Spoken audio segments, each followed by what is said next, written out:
ಅಲ್ಲ ನೈಟ್ ಸ್ವಲ್ಪ deep meditation ಮಾಡಿಬಿಟ್ಟು ಮಲ್ಕೊಳ್ತೀವಲ್ಲ ಸ್ವಲ್ಪ ಚೆನ್ನಾಗಿ ನಿದ್ದೆ ಬಂದ್ಬಿಡುತ್ತೆ ಮತ್ತು ಕೆಲಸನೂ ಮಾಡಿ ನಕ್ಷತ್ರಗಳನ್ನ ನೋಡಿಕೊಂಡು ಹಾಗೆ ಅಫರ್ಮೇಷನ್ ಮಾಡ್ತಾ ಹಾಗೆ ಮೆಡಿಟೇಟ್ ಮಾಡ್ತಾ ಇದ್ದೆ. ಮೆಡಿಟೇಟ್ ಮಾಡ್ತಾ ಅದು ಮೆಡಿಟೇಟ್ ಯಾವ ಥರ ಅಂತಂದರೆ ಕಣ್ಣು ಮುಚ್ಕೊಂಡು ಮೆಡಿಟೇಷನ್ ಅಲ್ಲ. ಸೊ ನಕ್ಷತ್ರಗಳನ್ನು ಜಸ್ಟ್ ಒಂದು ಕಣ್ಣನ್ನ ಬಿಂಕ್ ಮಾಡಿದೆ 2 ನಿಮಿಷ ಕಣ್ಣೇ ಬಿಡೋಕ್ಕಾಗ್ತಲ್ಲ ಇಲ್ಲೂ ನಕ್ಷತ್ರಗಳನ್ನ ನೋಡ್ಕೊಂಡು 5 ನಿಮಿಷ ಈ ಥರ ಈ ಪಾಠ ಇಂಗ್ಲೀಷ್ 2 ಏನೋ ಸಬ್ಜೆಕ್ಟ್ ಪಾಠ ಇದೆ ಅಂತೆ. ಸೊ ಅದನ್ನು ಹೇಳ್ಕೊಡಿ ಅಂತ ಹೇಳಿದ್ಲು. ಅದಕ್ಕೆ ಈಗ ಹುಡುಗನ ಕರೆದ್ಬಿಟ್ಟು ಈಗ ಅದೊಂದು ಸಬ್ಜೆಕ್ಟ್ ಪಾಠ ಮಾಡ್ತಾ ಹಾಗೆ ಬಟ್ಟೆ ಮಾಡಿಸಿಟ್ಟು ಅಡುಗೆನೂ ಮುಗಿಸ್ಕೊಂಡ್ಬಿಡ್ತೀನಿ. ಅಡುಗೆ ಮುಗಿಸಿಟ್ಟು ಅದಕ್ಕೆ ಸ್ಯಾಟರ್ಡೇ ಚೆನ್ನಾಗಿ ನಿದ್ರೆ ಮಾಡ್ಕೊಂಡು ಸ್ವಲ್ಪ ಮೈಂಡೆಲ್ಲ ಫೀಲ್ ಮಾಡ್ಕೊಂಡ್ಬಿಡ್ತೀನಿ. ಸ್ಯಾಟರ್ಡೇ ಮನೆಯ ಕೆಲಸ ಎಲ್ಲ ಕಂಪ್ಲೀಟ್ ಮಾಡ್ಕೊತೀನಿ. ಸಂಡೇ ಮಾಡೋಕೆ ಹೋಗ್ತೀನಿ ಅಂತ ಅಂದರೆ ಎಲ್ಲೂ ಹೊರಗಡೆ ಹೋಗೋಕ್ಕಾಗಲ್ಲ. ಆಮೇಲೆ ಇಲ್ಲಿ ಡ್ಯೂ ಟು ಎಲೆಕ್ಷನ್ ರಜಾ ಬ್ಯಾನ್ ಮಾಡಿದ್ದಾರೆ. ರಜೆಗೆ ಹೋಗೋಕ್ಕೂ ಆಗ್ತಾಯಿಲ್ಲ ನನಗೆ. ಅದೇ ಹೇಳೋದು ನಾನು. Hi friends, good morning, welcome back to my channel. ಕೆಲವೊಂದು ವಿಚಾರಗಳನ್ನ ನಿಮ್ಮ ಜೊತೆ ಹಾಗೆ ಶೇರ್ ಮಾಡೋಣ ಅಂತ ಹೇಳಿ ಹಾಗೆ ಮಾರ್ನಿಂಗ್ ವ್ಲಾಗ್ನ ಸ್ಟಾರ್ಟ್ ಮಾಡೋಣ ಅಂತ ಹೇಳಿ ಸೊ ಇವತ್ತು ಮಾರ್ನಿಂಗ್ ಟೈಮಿಂಗ್ ಒಂದು ಸಿಂಪಲ್ ವ್ಲಾಗ್ ಸ್ಟಾರ್ಟ್ ಮಾಡಬೇಕಂತ ಹೇಳಿ ವ್ಲಾಗ್ ಸ್ಟಾರ್ಟ್ ಮಾಡಿದ್ದೀನಿ. ಸೊ ಇವಾಗ ಟೆರಸಿಗೆ ಬಂದಿದ್ದೀನಿ. ನೋಡಿ ಯಾರೂ ಇಲ್ಲ. ಟೈಮ್ ಒಂದು 10:30 ಆಗಿದೆ. ನಾನು ಆ್ಯಕ್ಚುಲಿ ಇವತ್ತು ಎದ್ದಿದ್ದು ಸ್ವಲ್ಪ ಲೇಟ್ ಆಗಿದೆ, ಅಂದರೆ 9 o'clock ಆಗಿದ್ದೆ. ಏನಾಗ್ತದೆ ಅಂತಂದರೆ ನಾನು ಯೂಶ್ವಲಿ 7 o'clock ಎದ್ದೇಳೋದು, 7 ಅಥವಾ 8 o'clockಗೆ ಎದ್ದೇಳೋದು ನನ್ನ ಯೂಶ್ವಲ್ ಟೈಮಿಂಗು. ನೋಡಿ ಪಾರಿವಾಳಗಳು ಕೂಡ ಕಮ್ಮಿ ಆಗೋದು. ಅಲ್ಲ ನೈಟ್ ಸ್ವಲ್ಪ ಡೀಪ್ ಮೆಡಿಟೇಷನ್ ಮಾಡಿಬಿಟ್ಟು ಮಲ್ಕೊಳ್ತೀವಲ್ಲ ಸ್ವಲ್ಪ ಚೆನ್ನಾಗಿ ನಿದ್ದೆ ಬಂದ್ಬಿಡುತ್ತೆ ಮತ್ತು ಕೆಲಸನೂ ಮಾಡ್ತಾ ಇರ್ತೀವಲ್ಲ. ಸೊ ಹಾಗಾಗಿ ಟೈರ್ಡ್ ಕೂಡ ಆಗೋಗಿರುತ್ತೆ. ಇಲ್ಲಿ ನಿಂತ್ಕೊಂಡು ಮಾತಾಡೋದಕ್ಕೂ ಆಗ್ತಾಯಿಲ್ಲ ಆ್ಯಕ್ಚುಲಿ. ಅಲ್ಲಿ ಆ ಕಡೆ ಸೈಡು ಬ್ಯಾಚುಲರ್ಸ್ ಹುಡುಗರೆಲ್ಲ ನಿಂತಿದ್ದಾರೆ. ನಂಗೆ ಆ ಕಡೆ ಹೋಗೋದಕ್ಕೆ ಇಷ್ಟ ಆಗೋದಿಲ್ಲ. ಏನಂದರೆ ಒಂಥರ ನಾನೇನೋ ಮಾತಾಡ್ತಾ ಇರ್ತೀನಿ, ಅವ್ರು ನಮ್ಮನ್ನೇ ನೋಡ್ತಾ ಇರ್ತಾರೆ. ಸೊ ಅದೆಲ್ಲ ಬೇಡ ಅಂತ ಹೇಳಿ ನಾನು ಈ ಕಡೆ ಸೈಡಿಗೆ ಹೋಗ್ತಾಯಿಲ್ಲ. ಒಂದು ಸೆಕೆಂಡ್ ನೋಡ್ತೀನಿ ಆ ಕಡೆ ಇದ್ದಾರೆ.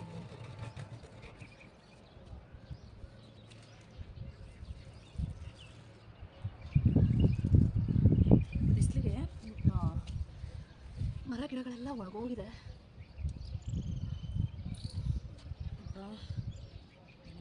ಸಾಕಾಗಿ ಹೋಗಿದೆ. ಬನ್ನಿ ಇಲ್ಲಿ ನೆರಳಲ್ಲಿ ಕೂತ್ಕೊಂಡು ಮಾತಾಡ್ತೀನಿ. ಇಲ್ಲಿ ಬಿಸಿಲಿಗೆ ಮುಖ ಕೊಡೋಕ್ಕೂ ಆಗ್ತಾಯಿಲ್ಲ, ಮಾತಾಡೋಕ್ಕೂ ಆಗ್ತಾಯಿಲ್ಲ. ಹಾಗೆ ಕೆಲವೊಂದು ವಿಚಾರನ ಹಾಗೆ ಸಿಂಪಲಾಗಿ ನಿಮ್ಮ ಜೊತೆ ಶೇರ್ ಮಾಡ್ಕೋಬೇಕು ಅಂತ ಬನ್ನಿ ಇಲ್ಲಿ ಕೆಳಗಡೆ ಕೂತ್ಕೊಂಡು ಮಾತಾಡ್ತೀನಿ. ಗ್ರೀನರೀಸ್ ನೋಡೋಣ ಅಂತ ಹೇಳಿದ್ರೆ ಸೊ ಇಲ್ಲಿ ಗ್ರೀನರೀಸ್ಗಳೇ ಜಾಸ್ತಿ ಇಲ್ಲ, ಎಲ್ಲ ಕಮ್ಮಿ ಆಗೋಗಿದೆ. ಈ ನನ್ನ ಎದುರುಗಡೆ ಕಾಣಿಸ್ತಾ ಇದೆಯಲ್ಲ ಅದು ಒಂದು ಮರ ಅಷ್ಟೇ ಗ್ರೀನರಿ ಇರೋದು. ಬಾಕಿದೆಲ್ಲ ಎಲ್ಲ ಹೋಗಿದೆ. ಈಗ ಎಲ್ಲ ಚಿಗುರೋ ಕಾಲ ಅಲ್ವಾ.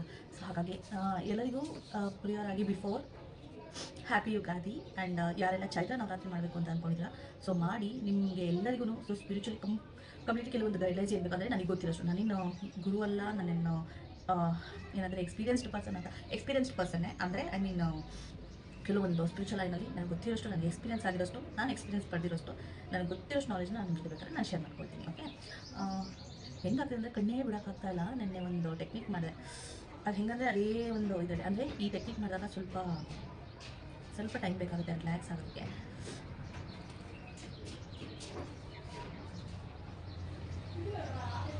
ಚಿಕ್ಕೊಂಡು ಎಲ್ಲ ಆಟ ಹೋಗಿದ್ದಂತೆ. ಸೊ ಹಾಗಾಗಿ ಸ್ವಲ್ಪ ನಿದ್ದೆದ ಫೀಲ್ ಆಗ್ತದೆ. ಮತ್ತು ಕಂಫರ್ಟಬಲ್ ಆಗಿ ಏನಂತಂದರೆ ಆ್ಯಂಗ್ಸೈಟಿ ಇರೋರಿಗೆ, ಡಿಪ್ರೆಷನ್ ಇದ್ದವ್ರಿಗೆ ತುಂಬ ನಿದ್ರೆನೇ ಬರ್ತಾಯಿಲ್ಲ, ಒಂದು ಅನ್ಕಂಫರ್ಟಬಲ್ ಆಗ್ತಿದೆ ಅನ್ನೋದು ಈ ಟೆಕ್ನಿಕ್ನ ಮಾಡ್ಬೋದು. ನಾನು ಸುಮ್ಮನೆ ಜನರಲಿ ಹಾಗೆ ಮಾಡಿದ್ದೇನೆ ಅಂತಂದರೆ ನಾನು ಹಾಗೆ ಮೆಡಿಟೇಷನ್ ಮಾಡೋದು ಅಭ್ಯಾಸ ಇದೆ. ಅಂದರೆ ರಾತ್ರಿ ಮಲ್ಗೋಕ್ಕೂ ಮುಂಚೆ ಅವ್ರು ಸ್ವಲ್ಪ ಜಾಸ್ತಿ ಹೊತ್ತು ಪ್ರಾಣಾಯಾಮ ಮತ್ತು ಮೆಡಿಟೇಷನ್ ಮಾಡ್ತಾರಲ್ಲ. ಸೊ ಹಾಗೆ ನಾನು 2 minutes ನನ್ನ ಮ್ಯಾನಿಫೆಸ್ಟೇಷನ್ ಟೆಕ್ನಿಕ್ಸ್ ಇರುತ್ತೆ. ಸೊ ಅದೆಲ್ಲ ಮಾಡಿಕೊಂಡು ನಾನು ಮೆಡಿಟೇಷನ್ ಮಾಡ್ತಿದ್ದೆ. ನಾನು ನಿನ್ನೆ ಕೆಲವೊಂದು ಪ್ಲ್ಯಾನ್ಸ್ಗಳಾಗಿತ್ತು. ಸೊ ಅದ್ರ ಬಗ್ಗೆ ನಾನು ಹೇಳ್ತೀನಿ. ಅದ್ರ ಬಗ್ಗೆ ಹೇಳೋಕ್ಕೂ ಮುಂಚೆ ಒಂದು ವಿಚಾರ ಹೇಳ್ತೀನಿ. ನಿನ್ನೆ ಸ್ಟಾರ್ಸ್ಗಳೆಲ್ಲ ನೈಟಲ್ಲಿ ಸ್ಟಾರ್ಸ್ಗಳೆಲ್ಲ ಕಾಣಿಸುತ್ತಲ್ಲ. ಸೊ ಹಾಗಾಗಿ ನೈಟ್ ಒಂದು 10:30 ಅನ್ನಂಗೆ 10:30 11 o'clock ಅನ್ನಂಗೆ ನೈಟೇ ನಾನು ಬಂದು ನೀವು ಬೇಕಾದರೆ 9 o'clockಗೆ ಸೊ ಆ ಟೈಮ್ ಗೊತ್ತಾ ಟೆಕ್ನಿಕ್ ನಿಮ್ಗೆ ಇಂಟ್ರೆಸ್ಟ್ ಇದ್ದರೆ ನೀವು ಅದನ್ನು ಮಾಡ್ಬೋದು. ಬಂದು ಊಟ ಮಾಡಿಕೊಂಡು ಆರಾಮಾಗಿ ಓಡಾಡಿಕೊಂಡು 1 hour ಇಲ್ಲೇ ಇದ್ವಪ್ಪ ಟೆರಸಲ್ಲೇ ಓಡಾಡಿಕೊಂಡು 12 ಗಂಟೆ ಏನೋ ನಾವು ಕೆಳಗಡೆ ಹೋದಾಗ ಮಲ್ಗಲಿಕ್ಕೆ ಚೆನ್ನಾಗಿ ಓಡಾಡಿಕೊಂಡು ಹಾಗೆ ಒಂದು ತಂಪಾಗಿತ್ತು, ಸೈಲೆಂಟಾಗಿತ್ತು, ಪೀಸ್ಫುಲ್ ಆಗಿತ್ತಲ್ವ. ಸೊ ಹಾಗಾಗಿ ಕೂತ್ಕೊಂಡು ಒಂದು ಮೆಡಿಟೇಷನ್ ಟೆಕ್ನಿಕ್ನ ಮಾಡ್ತಾಯಿದ್ವಿ. ಸೊ ಹಾಗೆ ಮಾಡ್ತಾ ನಾನು ಏನು ಮಾಡಿದೆ, ಜಸ್ಟ್ ಅಫರ್ಮೇಷನ್ ಒಂದು ಗ್ಲಾಸ್ ಆಫ್ ವಾಟರ್ ಇಟ್ಕೊಂಡು ನಾನು ನಕ್ಷತ್ರಗಳನ್ನ ನೋಡಿಕೊಂಡು ಹಾಗೆ ಅಫರ್ಮೇಷನ್ ಮಾಡ್ತಾ ಹಾಗೆ ಮೆಡಿಟೇಟ್ ಮಾಡ್ತಾಯಿದ್ದೆ. ಮೆಡಿಟೇಟ್ ಮಾಡ್ತಾ ಅದು ಮೆಡಿಟೇಟ್ ಯಾವ ಥರ ಅಂತಂದರೆ ಕಣ್ಣು ಮುಚ್ಕೊಂಡು ಮೆಡಿಟೇಷನ್ ಅಲ್ಲ. ಸೊ ನಕ್ಷತ್ರಗಳನ್ನು ಜಸ್ಟ್ ಒಂದು ಕಣ್ಣನ್ನ ಬಿಂಕ್ ಮಾಡಿದೆ 2 ನಿಮಿಷ ಕಣ್ಣೇ ಬಿಡೋಕ್ಕಾಗ್ತಲ್ಲ ಇಲ್ಲೂ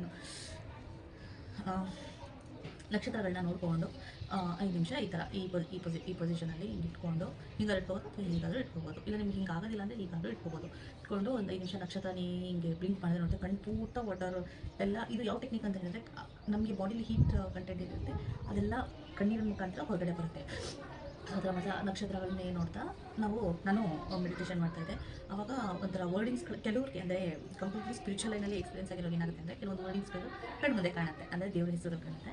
ಸೊ ಆ ಥರ ಬರ್ತಾ ಇತ್ತಲ್ಲ, ಸೊ ಹಾಗಾಗಿ ಹಾಗೆ ಮೆಡಿಟೇಷನ್ ಮಾಡ್ತಾ ಮಾಡ್ತಾ ಮಾಡ್ತಾ ಹಾಗೆ ನಕ್ಷತ್ರಗಳನ್ನ ನೋಡ್ತಾ ಹಾಗೆ ಮೆಡಿಟೇಷನ್ ಹಿಂಗೆ ಮಾಡ್ತಾಯಿದ್ದೆ. ಎಷ್ಟು ಚೆನ್ನಾಗಿ ನಿದ್ರೆ ಬಂತು ಅಂತಂದರೆ, ಸೊ ಅಲ್ಲೇ ಒಂದು 5 ಮಿನಿಟ್ಸ್ ಡೀಪ್ ಸ್ಲೀಪ್ ಹೋಗ್ಬಿಟ್ಟಿದೆ ನಾನು. ಸೊ ಅದಾದಮೇಲೆ ಮತ್ತು ಕೆಳಗಡೆ ಹೋದ್ವಿ. ಇದನ್ನು ನಾನು ನಿಮ್ಗೆ ಏನು ಹೇಳ್ತಾ ಇದ್ದೀನಿ ಅಂದರೆ, ಟೆಕ್ನಿಕ್ನ ಒಂದ್ಸಲ ಮಾಡಿ ನೋಡಿ. ಅಂದರೆ ಕಂಪ್ಲೀಟ್ಲಿ ಮೈಂಡ್ ಝೀರೋ ಥಾಟ್ ಆಗಿರ್ಬೇಕು, ಝೀರೋ ಥಾಟ್ ಆಗುತ್ತೆ, ಒಂಥರ ಮೈಂಡು ಕಂಫರ್ಟೇಬಲ್ ಆಗುತ್ತೆ,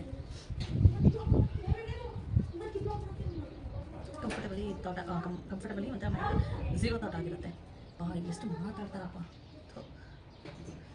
ಲೈಫಲ್ಲಿ ತುಂಬ ಶಾಂತವಾಗಿರಬೇಕು, ಪೀಸ್ಫುಲ್ ಆಗಿರಬೇಕು, ಒಂಥರ ಸಮಾಧಾನವಾಗಿ ಇರಬೇಕು ಅಂತ ಯಾರೆಲ್ಲ ಇಷ್ಟಪಡ್ತೀರಾ ಈ ಟೆಕ್ನಿಕ್ನ ಮಾಡಿ. ಯೂಶ್ವಲಿ ನೈಟ್ ಟೈಮ್ ಫಿಲ್ಟರ್ ಎಲ್ಲ ಮುಗಿಸಿ ನೈಟ್ ಟೈಮು ಪೀಸ್ಫುಲ್ ಆಗಿರಬೇಕು, ಕಂಪ್ಲೀಟಾಗಿ ಶಾಂತವಾಗಿ ನೆಮ್ಮದಿಯಾಗಿರಬೇಕು ಅಂತ ಇಷ್ಟಪಡೋರು ಈ ಟೆಕ್ನಿಕ್ನ ಒಂದು ಸಲ ಮಾಡಿ ನೋಡಿ. ನಿಮಗೂ ಕೂಡ ತುಂಬ ಒಂಥರ ರಿಲ್ಯಾಕ್ಸೇಷನ್ ಸಿಗುತ್ತೆ. ಏನಂದರೆ ಕಂಪ್ಲೀಟ್ಲಿ ಝೀರೋ ಥಾಟ್. ಇಲ್ಲ ಕೆಲವರು ಇನ್ನೊಂದು ಟೆಕ್ನಿಕ್ನ ನೀವು ಮಾಡ್ಬೋದು. ಏನಂತ ಅಂದರೆ, ಒಂದು ಕಡೆ ಕೂತ್ಕೊಳ್ಳಿ, ಚಾಪೆ ಹಾಸ್ಕೊಳ್ಳಿ, ನೀರು ಇಟ್ಕೊಳ್ಳಿ, ಕಂಪಲ್ಸರಿ ನೀರು ಇಟ್ಕೊಂಡಿರಲೇಬೇಕು. ಓಕೆನಾ? ನೀರು ಇಟ್ಕೊಂಡು ನೀವು ಫಸ್ಟು ಆ ಡೇ, ಒಂದು ಫುಲ್ ಡೇ ಅಂದರೆ ಮಾರ್ನಿಂಗ್ ನೀವು ಇದ್ದಾಗಿಂದ ನೀವೇನೆಲ್ಲ ಮಾಡಿದ್ರಿ ಫಸ್ಟು ನೀವು ಅದನ್ನು ರೀಕಾಲ್ ಮಾಡ್ಕೊಳ್ಳಿ. ಓಕೆನಾ? ನಿಮಗೆ ಬ್ಯಾಡ್ ಡೇ ಇತ್ತು ಆ ಡೇ ಅಂತಂದರೆ, ಆ ಬ್ಯಾಡ್ ಡೇನ ಒಂದು ಪೇಜಲ್ಲಿ ನೀಟಾಗಿ ಅದನ್ನು ಬರ್ಕೊಳ್ಳಿ. ಓಕೆನಾ? ಇದು ನೈಟ್ ಟೈಮ್ ಟೆಕ್ನಿಕ್ ಮಾಡೋದು. ಒಂದು ಪೇಜಲ್ಲಿ ನೀಟಾಗಿ ಅದನ್ನು ಬರ್ಕೊಂಡು ಅದನ್ನು ಫೋಲ್ಡ್ ಮಾಡಿ, ಹೀಗೆ ಪೂರ್ತಿ ಕಂಪ್ಲೀಟಾಗಿ ರೋಲ್ ಮಾಡಿಟ್ಕೊಬೇಕು. ಓಕೆನಾ? ಅದನ್ನು ಯೂನಿವರ್ಸಿಗೆ ತೋರಿಸ್ತಾ ನಿಮ್ಮ ಹೆಸರು ಹೇಳಿ. ನಿಮ್ಮ ಹೆಸರು, ನೀವು ವುಮೆನ್ಸ್ ಆಗಿದ್ದರೆ ನಿಮ್ಮ ಹೆಸರು ಮತ್ತು ನಿಮ್ಮ ಹಸ್ಬೆಂಡ್ ಹೆಸರು ಹೇಳಿ, ಇಂಥವ್ರ ವೈಫು. ಓಕೆನಾ? ಇದನ್ನು ಹೇಳಿ, ನನಗೆ ಇವತ್ತು ಈ ಚೀಟಿಗೆ ಬಂದಿರೋಂತಹ ಎಲ್ಲ ನೀವೇನೇನು ಬ್ಯಾಡ್ ಫೀಲಿಂಗ್ಸ್ ಏನು ಬರ್ತಿದ್ವಿ ಅದನ್ನು ನೀವು ಯೂನಿವರ್ಸಿಗೆ ಹೇಳಿ. ಯೂನಿವರ್ಸ್ ಕ್ಯಾಚ್ ಮಾಡುತ್ತೆ. ಓಕೆನಾ? ಸೊ ಅದನ್ನು ನೀವು ಫೋಲ್ಡ್ ಮಾಡಿಬಿಟ್ಟು ಅದನ್ನು ಹೇಳಿ. ನಿಮಗೆ ಅಳಬೇಕು ಅಂದರೆ ಬಿಡಿ, ಮನಸ್ಸು ರಿಲ್ಯಾಕ್ಸ್ ಆಗುತ್ತೆ. ಇದು ಜೆಂಟ್ಸ್ ಆಗಿರ್ಬೋದು, ಲೇಡೀಸ್ ಆಗಿರ್ಬೋದು, ಇದು ಪಾರ್ಶಾಲಿಟಿ ಏನಿಲ್ಲ. ನೀವು ಅಳ್ಕೊಂಡು ಅದನ್ನು ರೋಲ್ ಮಾಡಿಬಿಟ್ಟು ಅದನ್ನು ಮ್ಯಾನಿಫೆಸ್ಟೇಷನ್ ಅದನ್ನು ಹಿಂಗೆ ಇಟ್ಕೊಂಡು ಹೇಳ್ಬಿಟ್ಟು ಆ ಮ್ಯಾಚ್ ಸ್ಟಿಕ್ ಅದನ್ನು ಬರ್ನ್ ಮಾಡಿ ಬಿಟ್ಬಿಡಿ. ಆ ಬರ್ನ್ ಆಗ್ತಾ ಇರೋದನ್ನು ನೀವು ಅದನ್ನೇ ನೋಡ್ತಾರೆ, ಅಸಂಪ್ಷನ್ ಮಾಡ್ಕೊಳ್ತಾರೆ. ಅಂದರೆ ನೀವು ಅದನ್ನು ಅಫರ್ಮೇಷನ್ ಮಾಡ್ಕೊಳ್ಳಿ, all my bad day completely gone, ಅದು ಬರ್ನ್ ಆಗುತ್ತಂತಲೂ ಮಾಡಿ. ಆ ಬೂದಿ ಏನಿದೆ ಅದು ಅಲ್ಲೇ ಇರಲಿ. ಓಕೆನಾ? ಸೊ ಬಿಟ್ಬಿಡಿ ನೀವು. ನೆಕ್ಸ್ಟ್ ಡೇ ಬಂದಬೇಕಾದ್ರೆ ನೀವು ಕ್ಲೀನ್ ಮಾಡ್ಕೊಳ್ಳಿ. ಈ ಥರ ಮಾಡೋದ್ರಿಂದ ಏನಾಗುತ್ತೆ ಅಂದರೆ, ನಮ್ಮ ಮೈಂಡು, ನಮ್ಮ ಹಾರ್ಟ್ ಕಂಪ್ಲೀಟ್ಲಿ, ಅಂದರೆ ನಮ್ಮ ಮನಸ್ಸು ಕಂಪ್ಲೀಟ್ಲಿ ರಿಲ್ಯಾಕ್ಸ್ ಫೀಲ್ ಆಗುತ್ತೆ. ಇದು ಒಂದಿನಕ್ಕೆ ಕೆಲವರಿಗೆ ರಿಸಲ್ಟು ಸಿಗಲ್ಲ, ಕೆಲವರಿಗೆ ತಕ್ಷಣಕ್ಕೆ ಸಿಗುತ್ತೆ. ಅದು ಅವರ ಮೈಂಡ್ಸೆಟ್ ಮೇಲೆ ಡಿಪೆಂಡ್ ಆಗುತ್ತೆ. ನೀವು ಇದನ್ನು ಒಂದು ಸಲ ಟ್ರೈ ಮಾಡಿ. ಓಕೆನಾ? ಈ ಟೆಕ್ನಿಕ್ಸ್ಗಳನ್ನ ನಾನು ಮಾಡಿದ್ದೀನಿ, ಕೆಲವರಿಗೆ ನಾನು ಸಜೆಸ್ಟ್ ಮಾಡಿದ್ದೀನಿ. ತುಂಬ ಜನಕ್ಕೆ ಎಷ್ಟೋ ರೆಮಿಡೀಸ್ ಹೆಲ್ಪ್ ಆಗಿದೆ. ಸೊ ನನ್ನ ವ್ಯೂವರ್ಸ್ಗೂ ಕೂಡ, ಅಂದರೆ ನನ್ನ ಮತ್ತು ಬ್ಯೂಟಿಫುಲ್ ಫ್ರೆಂಡ್ಸ್ಗೂ ಕೂಡ ಹೆಲ್ಪ್ ಆಗಿ ಅನ್ನೋದಕ್ಕೆ ನಾನು ಟೆಕ್ನಿಕ್ ಹೇಳ್ತೀನಿ. ಸೊ ನಿನ್ನೆ ನಕ್ಷತ್ರಗಳನ್ನ ನೋಡ್ತಾ ಅದನ್ನೇ ಕೆಲವೊಂದು ಅಫರ್ಮೇಷನ್ಸ್ನ ಮಾಡ್ಕೊಂಡು ಅದನ್ನೇ ನೋಡ್ತಾ ಇದ್ದೀನಿ. ಚೆನ್ನಾಗಿ ನಿದ್ದೆ ಬಂತು.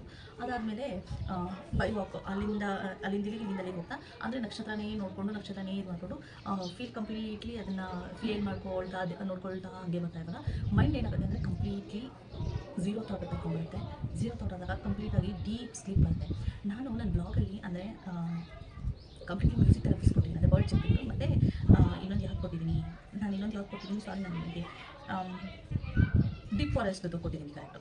ಅದು ಕಂಪ್ಲೀಟ್ಲಿ ಆ್ಯಂಗ್ಸೈಟಿ ರಿಮೂವ್ ಮತ್ತು ಬೆಸ್ಟ್ ಸ್ಲೀಪ್ಗೋಸ್ಕರ ಅದನ್ನು ನೀವೇನು ಮಾಡ್ಬೋದು ಅಂದರೆ, ಆ ಮ್ಯೂಸಿಕ್ನ ನೀವು ಆರಾಮಾಗಿ ಮಲ್ಕೊಂಡು ನೀವು ನಿದ್ರೆ ಮಾಡ್ಕೊಂಡು ಬ್ಲೂಟೂತ್ ಏನಾದರೂ ಹಾಕೊಂಡು ಲೋ ವಾಲ್ಯೂಮ್ ಹೈ ವಾಲ್ಯೂಮ್ ನಿಮಗೆ ಯಾವ ಥರ ಕಂಫರ್ಟಬಲ್ ಅಂತ ಹಾಕೊಂಡು ಆ ಮ್ಯೂಸಿಕ್ ಹಾಕೊಂಡು ಕಂಪ್ಲೀಟಾಗಿ ಹಂಗೆ ಸುಮ್ಮನೆ ಆ ಸೌಂಡನ್ನೇ ಕಾನ್ಸಂಟ್ರೇಟ್ ಮಾಡ್ತಾರೆ. ನೀವು ಈ ಮಿಡಲ್ ಆಯಿತು ಮತ್ತೆ ಇರಬೇಕು. ಸೊ ಕಾನ್ಸಂಟ್ರೇಟ್ ಮಾಡಿದ್ರೆ ನಿಮಗೆ ಒಳ್ಳೆ ನಿದ್ರೆ ಬರುತ್ತೆ, ಕಂಪ್ಲೀಟಾಗಿ ಬೆಸ್ಟ್ ಸ್ಲೀಪ್ ಆಗುತ್ತೆ. ಮಲ್ಕೋಕ್ಕೂ ಮುಂಚೆ ಒಂದು 2-3 ಮಿನಿಟ್ಸು ಸಿಂಪಲ್, ಸುಮ್ಮನೆ ಏನು ಮಂತ್ರ ಅದನ್ನು ಏನು ಬೇಡ, ಜಸ್ಟ್ ಒಂದು 5 ಮಿನಿಟ್ಸ್ ನೀವು ಮೆಡಿಟೇಷನ್ ಮಾಡಿ. ಆ ಕಡೆ ಎಲ್ಲೂ ಸೌಂಡ್ ಇರಬಾರ್ದು, ಕಾನ್ಸಂಟ್ರೇಷನ್ ಇಲ್ಲಿರಬೇಕು. ಮೆಡಿಟೇಷನ್ ಮಾಡ್ತಾಯಿದ್ರೆ ನಿಮಗೆ ಕಂಪ್ಲೀಟ್ಲಿ ನಿಮ್ಮ ಮೈಂಡು ಕಂಪ್ಲೀಟ್ಲಿ ಅಂದರೆ ಸೂತ್ನಿಂಗ್ ಆಗುತ್ತೆ, ರಿಲ್ಯಾಕ್ಸ್ ಆಗುತ್ತೆ. ಸೊ ಅದಾದಮೇಲೆ glass of water compulsory water ಕುಡಿದ್ಬಿಟ್ಟು ಮಲ್ಕೊಳ್ಳಿ. ಚೆನ್ನಾಗಿ ನಿಮಗೆ ಒಂಥರ ರೆಸ್ಟ್ ಅನಿಸುತ್ತೆ. ಮೇಲ್ಗಡೆ ಕೂತ್ಕೊಂಡು ಮಾತಾಡೋಣ ಅಂತ ಹೇಳಿದ್ರೆ ಕೆಳಗಡೆ ಒಂದು ಸೌಂಡು ಬೇಡ. ನಾನು ಮನೆ ಒಳಗಡೆ ಹೋಗೇನೆ ಮತ್ತೆ ಮಾತಾಡ್ತೀನಿ ನಿಮ್ಮ ಜೊತೆ. ಓಕೆನಾ? ಈ ಟೆಕ್ನಿಕ್ಸ್ಗಳನ್ನ ಕೆಲವೊಂದು ಟೆಕ್ನಿಕ್ಸ್ನ ಮಾಡಿ ಇದು ಕೂಡ ಯೂಸ್ ಆಗುತ್ತೆ. ನನಗೆ ಗೊತ್ತಿರೋಂಥ ಕೆಲವು ಬೇರೆ ಒಂದು ಟೆಕ್ನಿಕ್ಸ್ಗಳನ್ನ ಕೂಡ ನಾನು ನಿಮಗೆ ಹೇಳ್ಕೊಡ್ತೀನಿ, ಸರಿನಾ? ಸೊ ಹೀಗೆ ಹೋಗಿ ಕೆಳಗಡೆ ನಾನು ಮಾತಾಡ್ತೀನಿ ನಿಮ್ಮ ಜೊತೆ. ಫ್ರೆಂಡ್ಸ್, ಈಗ ಹೋಗಿ ಎಲ್ಲ ಕ್ಲೀನ್ ಮಾಡಿ ಕಂಪ್ಲೀಟ್ ಮಾಡಿ ಬಂದು ಕೂತ್ಕೊಂಡಿದ್ದೀನಿ. ಅಡುಗೆ ಮಾಡೋದೊಂದೇ ಇವಾಗ ನನ್ನ ಬಾಕಿ ಇರೋದು, ಯಾಕಂದರೆ ಕಂಪ್ಲೀಟಾಗಿ ಎಲ್ಲ ಕೆಲಸ ಮುಗಿಸ್ಬಿಟ್ಟು ಕೂತಿದ್ದೀನಿ. ಬಟ್ಟೆ ವಾಶ್ ಮಾಡಿದ ಬಟ್ಟೆ ಎಲ್ಲ ತಂದಿಟ್ಟಿದ್ದೀನಿ. ಸೊ ಇದನ್ನೆಲ್ಲ ಮಡಿಸ್ಬೇಕು. ಈಗ ಹುಡುಗನಿಗೆ ಚಿಕ್ಕವನಿಗೆ ಲಾಸ್ಟ್ ಫೈನಲ್ ಒಂದು ಎಕ್ಸಾಮ್ ಇದೆ ನಾಳೆ, ಇಬ್ಬರು ಮಕ್ಳಿಗೂ. ಸೊ ಅವ್ರಿಗೂ ಹೇಳ್ಕೊಡೋಕೆ ಸ್ವಲ್ಪ ಕಷ್ಟ ಆಗ್ತಿದೆ. ಅದಕ್ಕೆ ಹೇಳ್ಕೊಡಿ ಸ್ವಲ್ಪ ಪಾಠ, ಇಂಗ್ಲೀಷ್ 2 ಏನೋ ಸಬ್ಜೆಕ್ಟ್ ಪಾಠ ಇದೆ ಅಂತೆ. ಸೊ ಅದನ್ನು ಹೇಳ್ಕೊಡಿ ಅಂತ ಹೇಳಿದ್ಲು.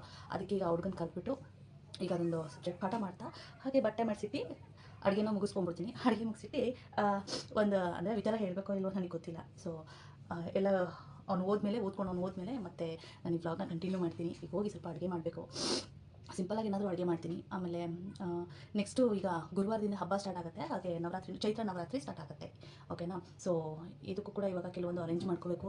ಇವತ್ತಂತೂ ಮಾರ್ಕೆಟಿಗೆ ಹೋಗೋಕ್ಕಾಗಲ್ಲ, ಇವತ್ತು ನನ್ನ ಹಸ್ಬೆಂಡ್ ಸಿಕ್ಕಾಪಟ್ಟೆ ಬ್ಯುಸಿ ಇದ್ದಾರೆ. ಸೊ ಹಾಗಾಗಿ ಇವಾಗ ಹೋಗಿ ಎಲ್ಲ ಕೆಲವೊಂದು ಲೀಸ್ಟ್ ಔಟ್ ಎಲ್ಲ ಮಾಡ್ಕೋಬೇಕು, ಏನು ಮಾರ್ಕೆಟಿಂದ ಏನು ತರಬೇಕು ಅಂತ ಎಲ್ಲ ಹೇಳಿ. ಆ್ಯಂಡ್ ಇನ್ನೇನೋ ಹೇಳೋಣ ಅಂತ ಅಂದ್ಕೊಂಡೆ, ಅದೇ ಕೆಲವೊಂದು ವಿಚಾರ ಹಾಗೆ ಊಟಕ್ಕೆ ಕರೆದಿದ್ನಲ್ಲ, ಸೊ ಅದು ಅವ್ರು ಬರಲಿಲ್ಲ. ಸೊ ಯಾಕೆ ನನಗದಂತೂ ಒಂಥರ ಲೂಸ್ ಕಾನ್ಸೆಪ್ಟು, ಇನ್ನೊಂಥರ ಫನಿ ಕಾನ್ಸೆಪ್ಟ್ ಅಂತ ಅನಿಸ್ಬಿಡ್ತು ನನಗೆ. ಹೇಳ್ತೀನಿ ಏನಂತ. ಈಗ ಹೋಗಿ ಅವ್ರನ್ನ ಸ್ವಲ್ಪ ಓದಿಸ್ಬಿಟ್ಟು ನನ್ನ ಬಟ್ಟೆ ಎಲ್ಲ ಮಾಡಿಸಿ ಮತ್ತೆ ನಾನು ವ್ಲಾಗ್ನ ಕಂಟಿನ್ಯೂ ಮಾಡ್ತೀನಿ. ಓಕೆ ಫ್ರೆಂಡ್ಸ್, ಈಗ ಜಸ್ಟ್ ನಾನು ಹುಡುಗನಿಗೆ ಪಾಠ ಎಲ್ಲ ಮುಗಿಸ್ ಕಳಿಸ್ದೆ. ಅಂದರೆ ಇನ್ನೂ ಇದೆ ಹೇಳ್ಕೊಡೋದಕ್ಕೆ, ಇವತ್ತು ನೈಟ್ ತನಕ ಒಂದು ಪಾಠ ಹೇಳ್ಕೊಡೋದೇ ಆಗೋಗುತ್ತೆ. ಇನ್ನೊಂದೇನೆಂದರೆ ಈಗ ಜಸ್ಟ್ ಅಡುಗೆ ಎಲ್ಲ ಮುಗಿಸ್ಬಿಟ್ಟು ಬಂದಿದ್ದೀನಿ. ಅವ್ರು ಬಂದಮೇಲೆ ಬಿಸಿಯಾಗಿ ಚಪಾತಿ ಹಾಕ್ಕೊಟ್ರೆ ಆಯಿತು. ನೋಡಿ ಇಲ್ಲಿ ಒಂದು ಇನ್ನೂ ಪಾಠ ಎಲ್ಲ ಮುಗಿಲ್ಲ, ಬುಕ್ಸ್ ಎಲ್ಲ ಇಲ್ಲೇ ಇಳಿಸ್ಬಿಟ್ಟು ಹೋಗಿದ್ದೀನಿ, ಹೇಳ್ಕೊಡ್ಬೇಕು. ಆಮೇಲೆ ಇನ್ನೊಂದೇನೆಂದರೆ ಇನ್ನೊಂದು ವಿಚಾರ ಶೇರ್ ಮಾಡ್ಕೋಬೇಕು ಅಂತ ಹೇಳೋದಲ್ಲ. ಸೊ ಇವಾಗ ನಂಗೆ ಆ್ಯಕ್ಚುಲಿ ಯೋಚನೆ ಬಂತು, ಹೇಳ್ಬಾರ್ದಾ ಅಂತ. ಬಟ್ ನನಗೆ ಅನ್ಸಿದೆ ಏನಂತಂದರೆ ಇಟ್ಸ್ ಓಕೆ. ಸೊ ಶೇರ್ ಮಾಡ್ಕೊಳ್ಳೋದಲ್ಲಿ ಏನು ತಪ್ಪು, ನನಗೆ ತಪ್ಪಾಗಿ ಏನೋ ಹೇಳ್ತಾ ಇರಲ್ಲ. ಸೊ ಹಾಗಾಗಿ ಆ ವಿಚಾರ ಶೇರ್ ಮಾಡ್ಕೊಳ್ಳೋಣ ಅಂತ. ಸೊ ಊಟ ಎಲ್ಲ ಮುಗಿಸಿ ನಾನು ಹೋಗಿ ಫ್ರೆಶ್ ಅಪ್ ಆಗಿ ಕಂಪ್ಲೀಟಾಗಿ ನಾನು ಈವ್ನಿಂಗು ಮತ್ತೆ ಬ್ಲಾಗ್ನ ಕಂಟಿನ್ಯೂ ಮಾಡ್ತೀನಿ. ಆವಾಗ ನಾನು ಕಂಪ್ಲೀಟಾಗಿ ಕೆಲವೊಂದು ಡೀಟೇಲ್ಸ್ನ ಹಾಗೆ ಕೆಲವೊಂದು ಹೇಳ್ತಾ ಹಾಗೆ ಈ ವಿಚಾರನೂ ನಾನು ನಿಮ್ಮ ಜೊತೆ ಹಾಗೆ ಶೇರ್ ಮಾಡ್ಕೊಳ್ತೀನಿ.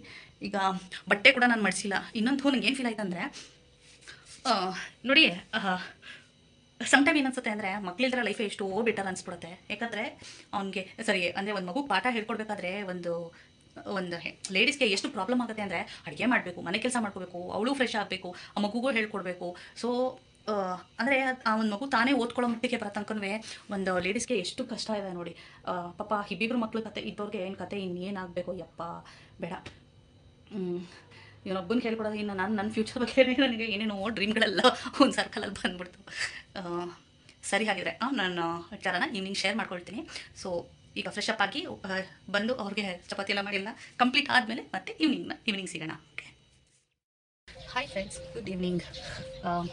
4 o'clockಗೆ ಸ್ವಲ್ಪ ಕೆಲಸ ಇದೆ, ಬೇಗ ಹೋಗಬೇಕು ಅಂತ ಹೇಳಿ ಹಾಗೆ ಕಾಫಿ ಟೀ ಎಲ್ಲ ಮಾಡ್ಕೊಂಡು ಅಂದರೆ ಕುಡ್ಕೊಂಡು ಅವ್ರು ಆಫೀಸಿಗೆ ಹೋದರು. ಸೊ ನಾನೊಂದು 10 ನಿಮಿಷ ರೆಸ್ಟ್ ಮಾಡ್ಕೊಂಡು, ಸಿಕ್ಕಾಪಟ್ಟೆ ನಿದ್ದೆ ಬರುತ್ತೆ ಈ ಮಧ್ಯಾಹ್ನ. ಈಗ ಬೇಸಿಗೆ ಟೈಮಲ್ಲಿ ಸಿಕ್ಕಾಪಟ್ಟೆ ನಿದ್ದೆ ಬರುತ್ತೆ. ರಾತ್ರಿ ಹೊತ್ತು ಸಮ್ ಟೈಮ್ ಸರಿಯಾಗಿ ನಿದ್ದೆನೇ ಮಾಡೋಕ್ಕಾಗಲ್ಲ, ಯಾಕಂದರೆ ಹ್ಯೂಮಿಡಿಟಿ ಚೇಂಜಸ್ ಆಗ್ತಾ ಇರುತ್ತಲ್ಲ. ಸೊ ಆ ರೀಸನ್ಗೆ ಹ್ಯೂಮಿಡಿಟಿ ಚೇಂಜ್ ಆಗ್ತಾ ಇರುತ್ತೆ, ಕೆಲವು ಕ್ಲೈಮೇಟ್ ಚೇಂಜ್ ಆಗುತ್ತೆ, ನಿದ್ರೆ ಬರೋದಿಲ್ಲ, ತುಂಬ ಹಿಂಸೆ ಆಗ್ತಿರುತ್ತೆ. ಅದಕ್ಕೆ ಸಮ್ ಟೈಮ್ ಕೆಲವೊಂದು ಟೈಮ್ ಏನಾಗುತ್ತೆ, ಲೇಟ್ ಸ್ಲೀಪ್ ಆಗುತ್ತೆ, ಸ್ಲೀಪ್ ಡಿಸ್ಟರ್ಬೆನ್ಸ್ ತುಂಬಾ ಆಗುತ್ತೆ ಇಲ್ಲಿ. ಆ್ಯಂಡ್ ಇನ್ನೊಂದೇನಂತಂದರೆ, ಒಂದು ವಿಚಾರ ಹೇಳಬೇಕು ಅಂತ ಅನ್ನಲ್ಲ, ಅದನ್ನ ಶೇರ್ ಮಾಡ್ಕೊಳ್ತೀನಿ. ನನ್ನ ಹಸ್ಬೆಂಡ್ ಫ್ರೆಂಡ್ ಆ್ಯಕ್ಚುಲಿ ಅವ್ರಿಗೆ ಕಾನ್ಸೆಪ್ಟ್ ಅರ್ಥ ಆಗ್ತಾ ಇಲ್ವಾ ಅಥವಾ ನಾವೇ ತಪ್ಪಿರ್ತಿಲ್ವಾ ಅನ್ನೋದೇ ನನಗೆ ಕನ್ಫ್ಯೂಷನ್ ಆಗೋಯ್ತು ಒಂದ್ಸಲ. ಏನಂದರೆ, ಅವ್ರನ್ನ ನಾವು ಈಗ ಹೊಸದಾಗಿ ಮದುವೆ ಆದವ್ರನ್ನ ಊಟಕ್ಕೆ ಕರೆಯೋದು ಸಂಪ್ರದಾಯ. ಅಂದರೆ ನಮ್ಮವರೇ ಆಗಲಿ, ಫ್ರೆಂಡ್ಸೇ ಆಗಲಿ, ಹೊರಗಿನವರೇ ಆಗಲಿ, ಯಾರೇ ಆಗಲಿ, ನಾವು ಅವ್ರಿಗೆ ಹೊಸದಾಗಿ ಮದುವೆ ಆಗಿದ್ರೆ ಅವ್ರನ್ನ ಊಟಕ್ಕೆ ಕರಿತೀವಿ. ಆ್ಯನಿವರ್ಸರಿ ಪಾರ್ಟಿ, ಬರ್ಡೇ ಪಾರ್ಟಿ, ಅಥವಾ ಪ್ರಮೋಷನಲ್ ಪಾರ್ಟಿ, ಅಥವಾ ಏನೇ ಒಂದು ಹ್ಯಾಪಿನೆಸ್ನ ಶೇರ್ ಮಾಡ್ಕೊಳ್ಳೋಕ್ಕೆ ಒಂದು ಸಿಂಪಲ್ ಪಾರ್ಟಿಸ್ಗಳನ್ನ ಮಾಡ್ತಾರೆ. ಆ ಪಾರ್ಟಿಗೆ ಏನು ಮಾಡ್ತೀವಿ, ಹೋಟೆಲ್ ಅರೇಂಜ್ ಮಾಡ್ತೀವಿ, ಹೋಟೆಲ್ ಬುಕ್ ಮಾಡ್ತೀವಿ, ಹೋಟೆಲ್ಗೆ ಹೇಳಿ ಕಳಿಸ್ತೀವಿ. ಸೊ ಹೋಟೆಲಿಗೆ ಹೋಗೋಣ, ಇವತ್ತು ನಾನು ಪಾರ್ಟಿ ಕೊಡ್ತೀನಿ ಅಂತ. ಇನ್ನು ಸಮ್ ಟೈಮು ಫ್ರೆಂಡ್ಸ್ ಜೊತೆ ಹೊರಗಡೆ ಪಾರ್ಟಿಗೆ ಹೋಗ್ತೀವಿ, ಪಾರ್ಟಿಗೆ ಹೋಗ್ತೀವಿ, ಎಂಜಾಯ್ ಮಾಡೋಣ ಅಂದರೆ ಅಮೌಂಟ್ನ ಶೇರ್ ಮಾಡ್ಕೊಂಡು ಹೋಗ್ತೀವಿ. ಇವರು ಯಾವ ಥರ ಕಾನ್ಸೆಪ್ಟ್ ಅರ್ಥ ಮಾಡ್ಕೊಂಡಿದ್ದಾರೆ ಅಂತಲೇ ಗೊತ್ತಾಗ್ತಾ ಇಲ್ಲ. ನಾನು ನನ್ನ ಹಸ್ಬೆಂಡ್ ಹೇಳಿಬಿಟ್ಟು ಕಳಿಸಿದೆ, ಅವ್ರನ್ನ ಊಟಕ್ಕೆ ಕರೀರಿ, ಹೊಸದಾಗಿ ಮದುವೆ ಆಗ್ತಾರೆ ಅಂತ.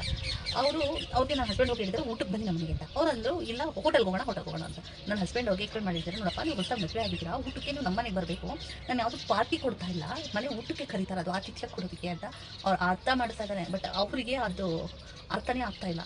ಸೊ ಹೋಗಲಿ ಬಿಡು, ಪರವಾಗಿಲ್ಲ, ಅವರು ಅರ್ಥ ಮಾಡ್ಕೊಂಡಿದ್ದು ಕಾನ್ಸೆಪ್ಟ್ ಬೇರೆ ಥರ ಇದೆ ಅಂತ ಅಂದ್ಬಿಟ್ಟು ಸುಮ್ಮನೆ. ಇದೇ ನಾನು ಬೇರೆ ಥರ ಏನು ತೊಗೊಂಡಿಲ್ಲ, ಬಟ್ ಅವ್ರಿಗೆ ಅದು ಕಾನ್ಸೆಪ್ಟ್ ಅರ್ಥ ಆಗಿಲ್ಲ. ನಾವು ಪಾರ್ಟಿ ಕೊಡ್ತೀವಿ ಬನ್ನಿ ಬಂದಿತ್ತು, ಇಲ್ಲ ನೀವು ಮದುವೆ ಆಗಿದ್ದಕ್ಕೆ ನೀವು ಟ್ರೀಟ್ ಕೊಡಿ, ದಟ್ಸ್ ಓಕೆ. ಸೊ ಅದು ನಿಮಗೆ ಅವ್ರಿಗೆ ಸಂಬಂಧಪಟ್ಟಿದ್ದು. ಆದರೆ ನಾವು ಕರೀತಾಗ ಮನೆ ಊಟಕ್ಕಲ್ವ, ಅವ್ರು ಅದಕ್ಕೆ ತಾನೇ ಬರಬೇಕು. ಅವ್ರು ರೆಸ್ಪಾನ್ಸ್ ಸರಿಯಾಗಿ ಮಾಡಿಲ್ಲ, ಅಂದರೆ ಅವ್ರೇನೂ ಹೇಳಿಲ್ಲ, ಅದಕ್ಕಾಗಿ ಸೊ ಊಟಕ್ಕೆ ಕರೆಯೋಕ್ಕಾಗಿಲ್ಲ, ನಾನೇನೋ ಅರೇಂಜ್ ಮಾಡ್ಕೊಳಕ್ಕಾಗಿಲ್ಲ. ಏನಂದರೆ ನಾವು ಯಾವುದೇ ಅದನ್ನು ಪ್ರಿಯರ್ ಮತ್ತು ಪ್ಲ್ಯಾನ್ ಮಾಡಿಕೊಂಡು ಎಲ್ಲನೂ ಮಾಡ್ತೀವಿ, ಬಟ್ ಇವರೇನೂ ಹೇಳಿಲ್ಲ ಅನ್ನೋ ಕಾರಣಕ್ಕೆ ನಾವು ಮಾಡಲಿಲ್ಲ ಅಷ್ಟೇ. ನೆಕ್ಸ್ಟ್ ಸಂಡೇ ಹೊರಗಡೆ ಹೋಗೋಣ ಅಂತ ಹೇಳಿದ್ರೆ, ಅದಕ್ಕೆ ಸ್ಯಾಟರ್ಡೇ ಚೆನ್ನಾಗಿ ನಿದ್ದೆ ಮಾಡ್ಕೊಂಡು ಸ್ವಲ್ಪ ಮೈಂಡೆಲ್ಲ ಫ್ರೀ ಮಾಡ್ಕೊಂಡ್ಬಿಡ್ತೀನಿ. ಸ್ಯಾಟರ್ಡೇ ಮನೆಯ ಕೆಲಸ ಎಲ್ಲ ಕಂಪ್ಲೀಟ್ ಮಾಡ್ಕೊತೀನಿ. ಸಂಡೇ ಮಾಡೋಕ್ಕೆ ಹೋಗ್ತೀನಿ ಅಂತ ಅಂದರೆ ಎಲ್ಲೂ ಹೊರಗಡೆ ಹೋಗೋಕ್ಕಾಗಲ್ಲ. ಆಮೇಲೆ ಇಲ್ಲಿ ಡ್ಯೂ ಟು ಎಲೆಕ್ಷನ್ ರಜಾ ಬ್ಯಾನ್ ಮಾಡಿದ್ದಾರೆ, ರಜೆಗೆ ಹೋಗೋಕ್ಕೂ ಆಗ್ತಾಯಿಲ್ಲ ನಮಗೆ. ಅಂದರೆ ಹೇಳೋದಲ್ಲ, ಈ ಸಲ ರಜದ್ದು ಸ್ವಲ್ಪ ಡಿಲೇ ಇದೆ ಅಂತ ಹೇಳಿ.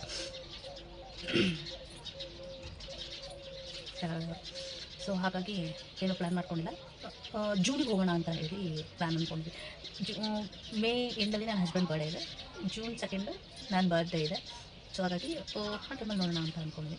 ಇನ್ ಕೇಸ್ ನಾವು ಅಂದ್ಕೊಂಡಿರೋ ಕೆಲಸ ಡಿಲೇ ಆಗುತ್ತೆ ಅನ್ನೋದಾದರೆ ಈ ಇನ್ನೊಂದು 2 ಮಂತ್ಸಲ್ಲಿ ನೋಡೋಣ, ಬೇರೆ ಯಾವುದಾದ್ರೂ ಟ್ರಿಪ್ ಪ್ಲ್ಯಾನ್ ಮಾಡೋಣ ಅಂತ ಹೇಳಿ ಅಂದ್ಕೊಂಡಿದ್ದೀನಿ. ಯೂಶ್ವಲಿ ಏನಾಗುತ್ತೆ ಅಂದರೆ ಪ್ಲ್ಯಾನ್ ಮಾಡ್ಕೊಂಡು ಪದೇ ಪದೇ ಅದೇ ಟಾಪಿಕ್ ಮಾತಾಡ್ತಾ ಇದ್ದರೆ ಸೊ ಆ ಪ್ಲ್ಯಾನ್ ಡೆಸ್ಟ್ರಾಯ್ ಆಗೋಗ್ಬಿಡುತ್ತೆ, ಪ್ಲ್ಯಾನೇ ವೇಸ್ಟ್ ಆಗೋಗುತ್ತೆ. ಸೊ ಹಾಗಾಗಿ ನಿಮಗೆ ತುಂಬ ಎಕ್ಸ್ಪೀರಿಯನ್ಸ್ ಆಗಿದೆ. ಸೊ ಹಾಗಾಗಿ ಒಂದು ಸಲ ಪ್ಲ್ಯಾನ್ ಮಾಡ್ತೀವಿ, we will be in that static regarding the topic. ಆ ಟಾಪಿಕ್ಗೆ ನಾವು ಸ್ಟಾಟಿಕ್ ಆಗಿರ್ತೀವಲ್ಲ, ಸೊ ಫೈನ್, ಆ ಪರ್ಟಿಕ್ಯುಲರ್ ಡೇ ಬರೋರು ನಾವು ಏನು ಮಾತಾಡೋಕೆ ಹೋಗಲ್ಲ. ಇನ್ನೇನು ನಾನೊಂದು ವೀಕ್ ಇದೆ ನನಗೆ ಎಲ್ಲರೂ ಪರ್ಟಿಕ್ಯುಲರ್ಗೆ ಎಲ್ಲ ಮಾಡಿಟ್ಕೊಳ್ತೀವಿ. ಕೆಲವೊಂದು ಥಿಂಗ್ಸು ನಾನು ವಿಶಾಲ್ ಮಾರ್ಟ್ಗೆ ಹೋದಾಗ ನೋಡಿದೆ, ಬಟ್ ನನಗೆ ಕೆಲವೊಂದು ಬಟ್ಟೆ ಇಷ್ಟ ಆಯಿತು, ಕೆಲವೊಂದು ಬಟ್ಟೆ ಕ್ವಾಲಿಟಿ ಇಷ್ಟ ಆಗಲ್ಲ. ಏನೋ ಹೇಳ್ತಾರಲ್ಲ, ಈ ಕಾಸು ಕಜ್ಜಾಯ ಅಂತ ಹೇಳಿ, ಹಾಗೆ ನಾನು ತೊಗೊಂಡಿದ್ದಲ್ಲ ಬಟ್ಟೆ ಅದೆಲ್ಲ 150 130 ರುಪೀಸ್ ಆ ಥರ ಟಾಪ್ಸ್ಗಳು. ಅಂದರೆ ರೆಗ್ಯುಲರ್ಲಿ ಮನೇಲಿ ಹಾಕೊಳ್ಳೋದಕ್ಕೆ ಅಥವಾ ಇಲ್ಲೆಲ್ಲಾದರೂ ಹೊರಗಡೆ ಹೋದಾಗ ಬಟ್ಟೆ ಹಾಕೊಳ್ಳೋಣ ಅಂತ ಹೇಳಿ ತೊಗೊಂಡಿದ್ದೀನಿ ಅಷ್ಟೇ. ಎರಡೇನೋ ಇಷ್ಟ ಆಯಿತು ಅಷ್ಟೇ, ಬಾಕಿ ಅದು ಏನು ಅಷ್ಟೊಂದು ಕಲೆಕ್ಷನ್ಸ್ ಇರಲಿಲ್ಲ. ಸೊ ಹಾಗಾಗಿ ಅದನ್ನೇನು ತೊಗೊಳ್ಳಿಲ್ಲ ನಾನು. ಇಲ್ಲಿ ಆ್ಯಕ್ಚುಲಿ ನಾನಿರೋ ಲೊಕೇಶನಲ್ಲಿ ಹೆಂಗಿದೆ ಅಂದರೆ ಓಕೆ, ಸ್ವಲ್ಪ ಅಂಗಡಿಗಳಿದೆ, ಕೆಲವೊಂದು ನಮಗೆ ನೆಸೆಸಿಟಿ ಏನಿದೆ ಸೊ ಅದನ್ನಷ್ಟೇ ಪರ್ಚೇಸ್ ಮಾಡ್ಕೋಬೋದು. ಆ ಥರ ಕೆಲವೊಂದು ಅಂಗಡಿಗಳಿದೆ ಅಷ್ಟೇ. ಸೊ ಅದನ್ನು ಬಿಟ್ಟರೆ ಜಾಸ್ತಿ ಶಾಪಿಂಗ್ ಮಾಡೋಂಥದ್ದು ಏನೂ ಇಲ್ಲ, ಅದೇ ಪ್ರಾಬ್ಲಮ್ಮು. ಅದಕ್ಕೆ ಈಗ ನೋಡಿದ್ರೆ ಈಗ ಇನ್ನೊಂದು ತಾಪತ್ರ ಏನಾಗಿದೆ ಅಂದರೆ ಡ್ಯೂ ಟು ವಾರ್ ಸಿಲಿಂಡರ್ದೆಲ್ಲ ಸ್ವಲ್ಪ ಇಶ್ಯೂಸ್ ಆಗಿದೆ. ಸೊ ಅದನ್ನು ಹೆಂಗೆ ಮ್ಯಾನೇಜ್ ಮಾಡಬೇಕು ಅನ್ನೋದೇ ಗೊತ್ತಾಗ್ತಲ್ಲ. ಈಗ ಒಂದು ಸಿಲಿಂಡರ್ ಏನೋ ಇತ್ತು ಹಾಕೊಂಡೆ, ನೆಕ್ಸ್ಟು ಏನಾಗುತ್ತೆ ಗೊತ್ತಿಲ್ಲ, ಅದೇ ಒಂದು ಟೆನ್ಷನ್ ಆಗೋಗಿದೆ. ನನಗೆ ಏನು ಆಸೆ ಆಗ್ತಿದೆ ಅಂದರೆ ಹೊರಗಡೆ ಹೋಗಬೇಕು, ವೀಡಿಯೋಸ್ ಮಾಡಬೇಕು, ಸಾಕಷ್ಟು ಥಾಟ್ಸ್ಗಳಿದೆ, ಬಟ್ ಅದನ್ನು ಎಕ್ಸಿಕ್ಯೂಟ್ ಮಾಡೋದಕ್ಕೆ ನಾನು ಹೊರಗಡೆ ಹೋಗಬೇಕು. ಬಟ್ ನಾನಿರೋ ಕಂಡೀಷನಲ್ಲಿ ನಿಜವಾಗ್ಲೂ ತುಂಬ ಹರ್ಟ್ ಆಗುತ್ತೆ. ನಾನು ನಿಜವಾಗ್ಲೂ ಎಲ್ಲೂ ಹೊರಗಡೆ ಹೋಗೋ ಪರಿಸ್ಥಿತಿ ನಾವಿಲ್ಲ, ನಮ್ಮ ಹೊರಗಡೆ ಹೋಗೋದಕ್ಕೂ ಆಗ್ತಾಯಿಲ್ಲ. ಬಟ್ ಡೆಫಿನೆಟ್ಲಿ ನಾನು ಹೊರಗಡೆ ಹೋದಾಗ ಒಳ್ಳೊಳ್ಳೆ ವೀಡಿಯೋಸ್ ಮಾತ್ರ, ಒಳ್ಳೊಳ್ಳೆ ಕಂಟೆಂಟ್ಸ್, ಒಳ್ಳೊಳ್ಳೆ ವೀಡಿಯೋಸ್ ಮಾತ್ರ ಖಂಡಿತ ಮಾಡ್ತೀನಿ. ಆ್ಯಂಡ್ ಮೇನ್ ಇನ್ನೊಂದೇನೆಂದರೆ ಈಗ ಯುಗಾದಿ ಹಬ್ಬದಿಂದ ಚೈತ್ರ ನವರಾತ್ರಿ ಶುರು ಆಗ್ತಾ ಇದೆ. ಸೊ ಯಾರಿಗೆಲ್ಲ ನವರಾತ್ರಿ ಮಾಡಬೇಕು ಅಂತ ಅನಿಸುತ್ತೋ 9 ಡೇಸ್ ಮಡಿಯಿಂದ ಉಪವಾಸ ಇರೋರು, ಉಪವಾಸದ ಊಟ ಅಂದರೆ ಹಾಲು ಹಣ್ಣು ಇದನ್ನ ಸೇವನೆ ಮಾಡ್ಬೋದು, ಬಿಳಿ ಉಪ್ಪನ್ನ ಸೇವನೆ ಮಾಡಬೇಡಿ. ಉಪವಾಸ ಮಾಡೋರು ಸೇಂದ ನಮಕ್ ಅಥವಾ ಕಾಲ ನಮಕ್ನ ಯೂಸ್ ಮಾಡಿ ನೀವು ಫುಡ್ ಇಂಟೇಕ್ ಮಾಡ್ಬೋದು. ಅದೇ ನೀವು ರೈಸ್ ತಿನ್ನೋ ಹಾಗಿಲ್ಲ, ಕಂಪ್ಲೀಟ್ಲಿ ರೈಸ್ನ ಅವಾಯ್ಡ್ ಮಾಡಬೇಕು. ಬೇರೆ ಹಣ್ಣು ಹಾಲು ಇನ್ ಟೈಮಿಗೆ ನಿಮ್ಗೆ ಹಶ್ವಾದಾಗ ತಿನ್ನಬೇಕು ಅನ್ಸುತ್ತೆ, ನೀವು 2 ಟೈಮ್ಸ್ ಪೂಜೆ ಮಾಡಿ, ಅಖಂಡ ದೀಪ ಹಚ್ಚಬೇಕು ಅಂದ್ರೆ ಅಖಂಡ ದೀಪ ಹಚ್ಚಿ. ಸೊ ನಾನು ಕೂಡ ಪೂಜೆ ಮಾಡೋದನ್ನ ನಿಮ್ಮ ಜೊತೆ ಕೂಡ ನಾನು ಶೇರ್ ಮಾಡ್ಕೊಳ್ತೀನಿ. ಓಕೆನಾ, ನಾನು ಉಪವಾಸ ಇರಬೇಕು ಅಂತ ಅಂದ್ಕೊಂಡಿದ್ದೀನಿ. ತಾಯಿ ಕೃಪೆ ಅಂದ್ಕೊಂಡಿದ್ದೀನಿ. ಪ್ರತಿ ಒಂದೊಂದು ದಿನವೂ ಪ್ರತಿ ಒಂದೊಂದು ನವದುರ್ಗೆ ಮಾತೆ ಅಂತ ಒಂದೊಂದು ಸ್ಟೋರೀಸ್ನ ನಾನು ಪ್ರತಿ ಬ್ಲಾಗಲ್ಲೂ ಆ ತಾಯಿ ಬಗ್ಗೆ ಒಂದೊಂದು ಕಥೆ ನಾನು ನಿಮ್ಮ ಜೊತೆ ನಾನು ಶೇರ್ ಮಾಡ್ಕೊಳ್ತೀನಿ. ಓಕೆನಾ, ಅಂದರೆ ಕಂಪ್ಲೀಟು ಬ್ಲಾಗಲ್ಲಾಗಿರ್ಬೋದು ಅಥವಾ ಶಾರ್ಟ್ ವೀಡಿಯೋಸ್ದಲ್ಲಿ ಆದ್ರೂ ನಾನು ಶೇರ್ ಮಾಡ್ತೀನಿ. ಶಾರ್ಟ್ ವೀಡಿಯೋಸ್ ಮಾಡಿದ್ರೆ ನಾನು ನಿಮಗೆ ಅಪ್ಡೇಟ್ ಕೊಡ್ತೀನಿ, ಸರಿನಾ. ಈಗ ಇನ್ನೊಂದು ಗ್ಲಾಸ್ ಕಾಫಿ ಕುಡಿಬೇಕು ಅಂತ ಅನ್ನಿಸ್ತಾರೆ. ಸೊ ಆರಾಮಾಗಿ ಕೂತಿದ್ದೀನಿ, ಮನೆ ಕೆಲಸ ಎಲ್ಲ ಮುಗಿದಿದೆ, ಅಡುಗೆನೂ ಮುಗಿದಿದೆ, ಏನೇನೂ ಇಲ್ಲ. ಹೋಗಿ ಒಂದು ಗ್ಲಾಸ್ ಕಾಫಿ ಮಾಡಿಕೊಂಡು ಸ್ವಲ್ಪ ಇಲ್ಲ ಬಾಲ್ಕನಿ ಕುತ್ಕೊಂಡು ಸ್ವಲ್ಪ ರಿಲ್ಯಾಕ್ಸ್ ಆಗ್ತೀನಿ. ನಾನು ಇನ್ನೊಂದು ವಿಚಾರ ಹೇಳಬೇಕು, ನಿನ್ನೆ ನಕ್ಷತ್ರ ಕುತ್ಕೊಂಡು ನೋಡ್ತಾ ಇಲ್ಲ ನಾನು, ಎಷ್ಟು ಆರಾಮ ಅನ್ನಿಸ್ತು ಗೊತ್ತಾ ನನಗೆ. ತುಂಬ ಒಂಥರ ಹ್ಯಾಪಿ ಫೀಲ್ ಆಯಿತು, ಏನೋ ಒಂಥರ ಸ್ಯಾಟಿಸ್ಫ್ಯಾಕ್ಷನ್ ಅನಿಸುತ್ತೆ.